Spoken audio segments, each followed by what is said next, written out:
If I was to ask you to name your dream prize draw in a dream raffle, a luxury camp in Kenya overlooking the Masai Mara Serengeti might not fall far short of the mark. Art, kite flying, guided walks, scent making and yoga are de rigueur, but by no means compulsory in the paradise that is Mara Pure, the heavenly creation of Anthony Russell, who joins me now from Nairobi. Anthony, hi. Hi. And Anthony, hello. And very nice to have you on the program. And thank you very much for coming on at short notice. I gather you've just landed from an aeroplane, just gotten out of an aeroplane in Nairobi. Yes. I just got back from the north of Kenya, and I just dropped into Nairobi. Great. Let's talk about Mara Pure and give us a sense of the place and how it came to be. Okay, so it's a tented camp, and we sit atop an escarpment overlooking the Masai Mara in Kenya and the Serengeti in Tanzania.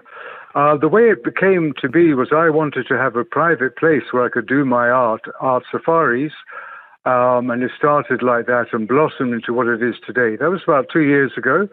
And what it really is just a beautiful, beautiful place to chill out and overlook this amazing African scenery. But it's also a deeper story where the community are involved. So we engage 90% of our staff are all local lads from the community, all Maasai. So African scenery, I'm imagining herds of wildebeest across the plain and lions. And I mean, is it wildlife central?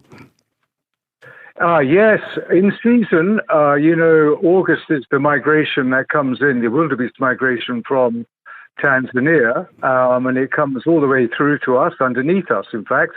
And when they leave, then we still have remnants of elephant and buffalo, and you hear lion roaring at night. We're set in a kind of a forest, and we overlook that and hear quite a lot of stuff at night. Leopard, lion.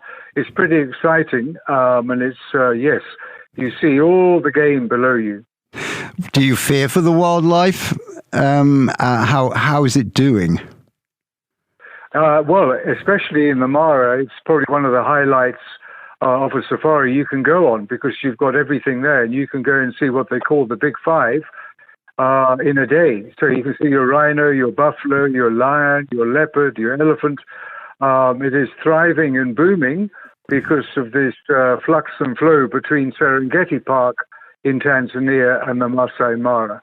And the Masai Mara is around 500 square kilometers, while the Serengeti is about 15,000 square kilometers. So there's a transmigration between the two parks?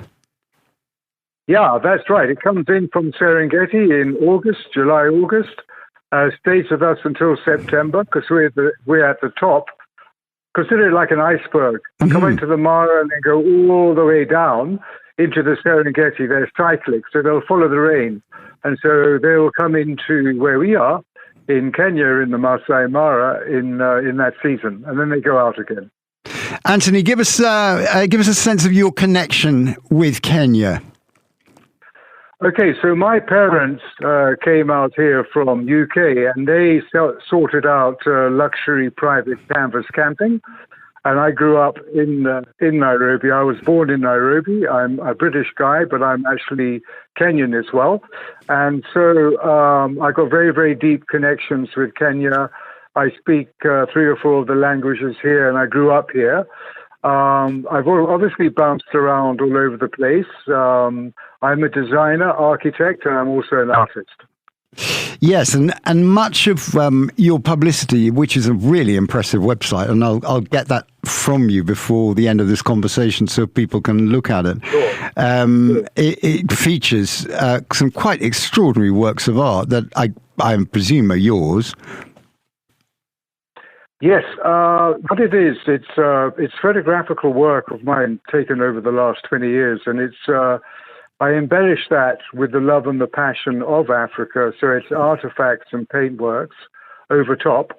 And then that is framed and sold. And I have a gallery in Nairobi where quite a few international people and national people come and buy art. So it's become a part of that process of the art, and the proceeds will go and does go into the community, Mara Pure, and conservation. My passion is to be able to conserve some land with the community, because it's community land, out there where I am, and make sure we have a buffer zone between the rural areas behind me and the wild areas in the front. So that's basically what my motto is. Yeah, so it's a 3C. Interesting definition that between rural and wild.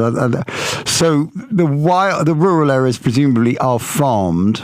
How are they farmed? What form does the agriculture take? Yeah. Okay. Sure. So on the front it's wild, so it's untouched land. It's just for wildlife. And then back behind us. And sorry to interrupt you, but that's protected as such. The rural land cannot encroach on the wild land. Is that correct?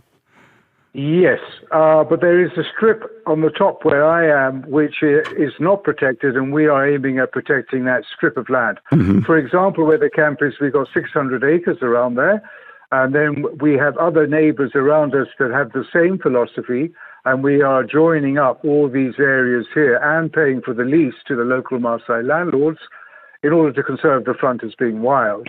Now, when you go to the back, which is a kilometer behind us, it's very rural. We have got two tribes. The landowners are the Maasai and the farmers are Kipsigis. Mm-hmm. And the Kipsigis farm the land for the Maasai, and they pay that sort of like a lease for that, and part profit of the whatever they're going to grow, which is maize, sweet corn, potatoes, stuff like that. It's very, very fertile.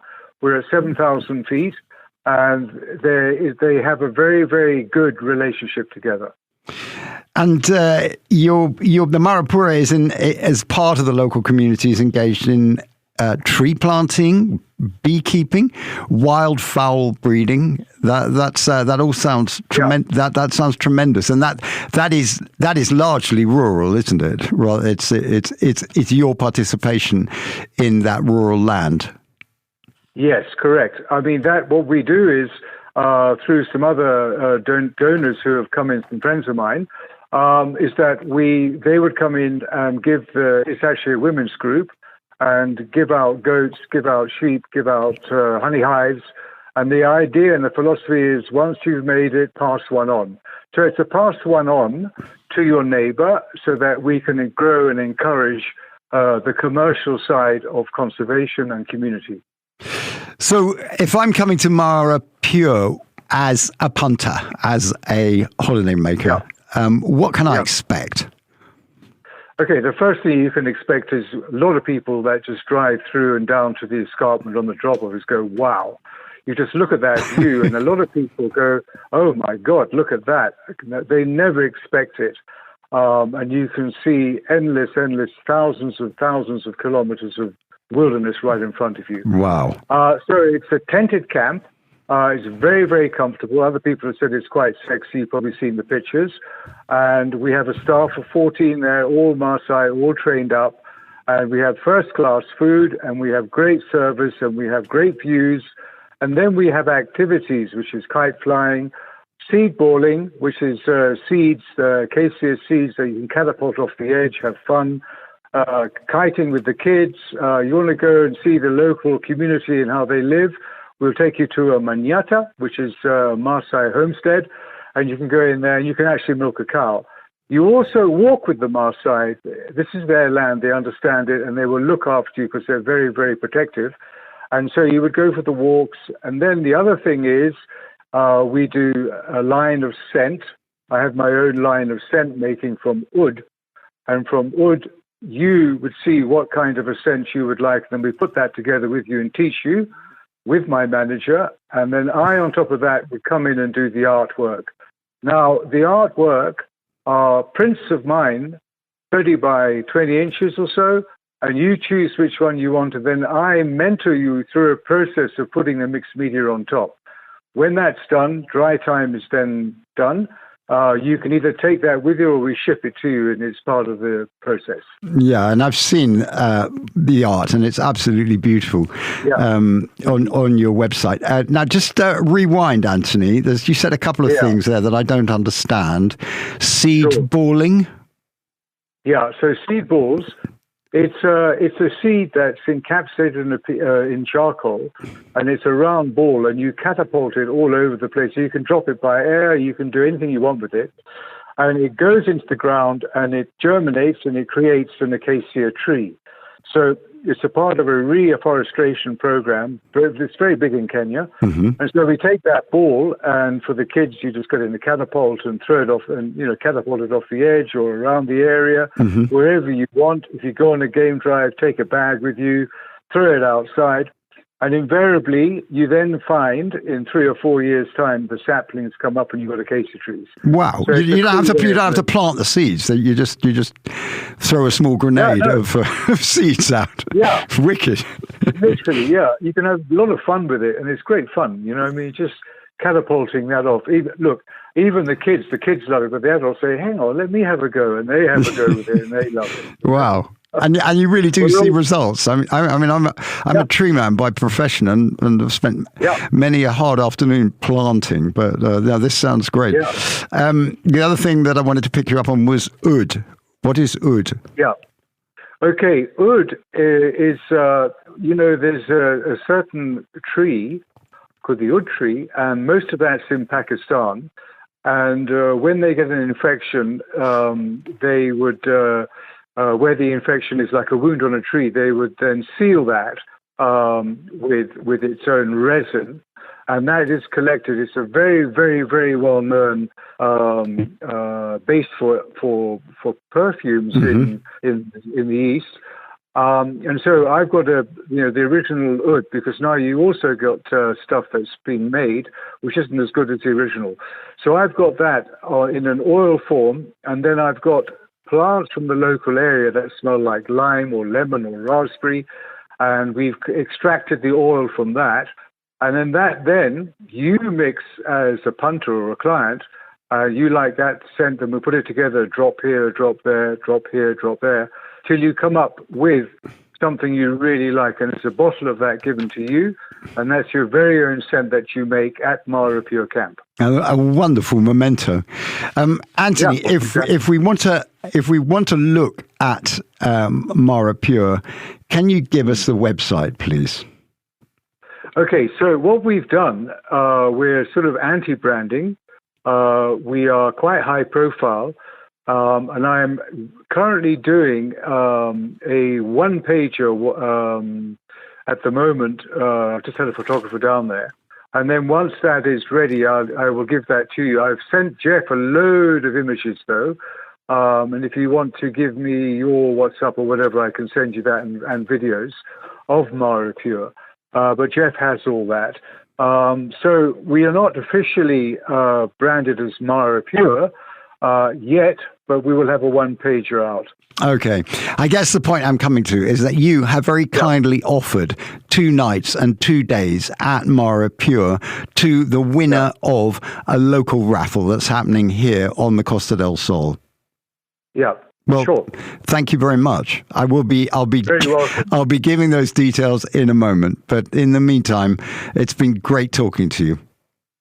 Yeah. Okay. Thank you very much also for the call, and we'll see you later. Yeah, I'm going to go for that raffle as well. So you never know. Yeah, exactly. Some of those seed balls around. Brilliant. Yeah, Anthony Russell from Mara Pure. Thank you so much, and a very good day to you. Thank you too. Welcome. Bye. Anthony Russell from Mara Pure in Kenya. Now, it just so happens that the Mara Pure experience might be closer than you think, because on Saturday, the 23rd of March, a raffle will take place at the Lend a Hand Gaucine Spring Festival in the Plaza Gaucine, Malaga, in aid of Médecins Sans Frontières. Anthony's offering a 2-night stay at Mara Pure, and that's just one of the wonderful prizes on offer from 11 o'clock that day. So that's Saturday, the 23rd of March in the Plaza of Gaucin. There's a plant sale, so you can pep up your garden with lots of spring plants. There's cava and other drinks, paella, Belgian crepes and waffles, an auction as well as a raffle, and an Easter bonnet competition. So wear your Easter headgear. Live music featuring the Alpha Dogs and the Gaucin International Choir. That's all happening on the 23rd of March. Get it right, Kit. 23rd of March in Gaucin. So I'll be giving you a reminder of that a little bit later on.